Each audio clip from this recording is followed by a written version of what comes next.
एक छोटे से गांव में कुमार सोहन रहता था। वो मिट्टी के बर्तन व खिलौने बनाया करता था और उसे शहर जाकर बेचा करता था। कभी कभी उसके 2-4 खिलौने बिकते तो कभी वो भी नहीं, जैसे तैसे उसका गुजारा चल रहा था। एक दिन उसकी बीबी शीला बोली, सुनो जी, क्यों न शहर जाकर कोई नौकरी ही कर लो। नौकरी करोगे तो महीने के अंत में कुछ धन तो आएगा। बीवी की बात सुन अब सोहन को भी ऐसा ही लगने लगा था, पर उसको मिट्टी के खिलौने बनाने का बहुत शौक था, लेकिन हालात से मजबूर था। बात तो तुम सही कह रही हो, पर कैसे उस हुनर को छोड़ दूं जिसका नमक हम लोग अब तक खाते आए हैं। मैं जानती हूँ आप बहुत मेहनत और लगन से खिलौने बनाते हो, पर बाजार में बिक्री ना होने से अब हमारा गुजारा नहीं होता। अब तो यह हालत हो गई है कि रसोई में अन्न का एक दाना भी नहीं बचा। ठीक है, मैं कल सुबह ही शहर जाकर कोई न कोई नौकरी तलाश करता हूँ। अगले दिन वो शहर के लिए रवाना हो गया और एक व्यापारी के पास वह नौकरी करने लगा। सोहन वहां नौकरी करता तो जरूर था, पर उसका मन अभी भी अपने चाक और मिट्टी के खिलौनों में ही रहता था। समय बीतता गया।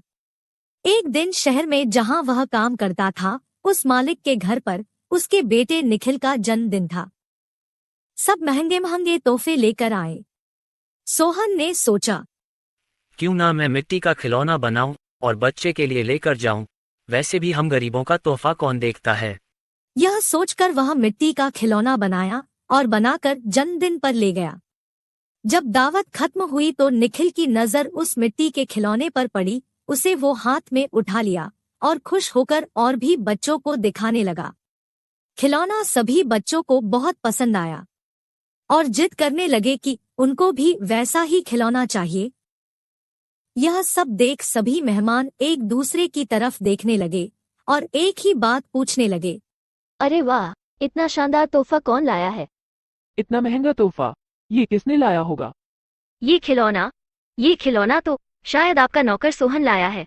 इतना सुनते ही सब हैरान हो गए। सभी एक दूसरे का चेहरा देखने लगे। तभी मालिक बोला, सोहन सोहन तो बहुत गरीब है, इतना महंगा खिलौना कहाँ से ला सकता है? हाँ, मैंने देखा है, ये खिलौना सोहन ही लाया है। ठीक है, सोहन को बुलाओ, उससे पूछो कि ये खिलौना वह कहाँ से खरीदा है। वहाँ सोहन आता है और सब उसी के तरफ देखते हैं। वह माहौल देखकर हैरान हो जाता है। मुझसे क्या गलती हुई, सब मुझे ही घूर रहे हैं। शायद मेरा खिलौना निखिल को पसंद नहीं आया होगा और बच्चों के सामने वो अपमानित होगा। कोई बात नहीं, मैं माफी मांग लूंगा।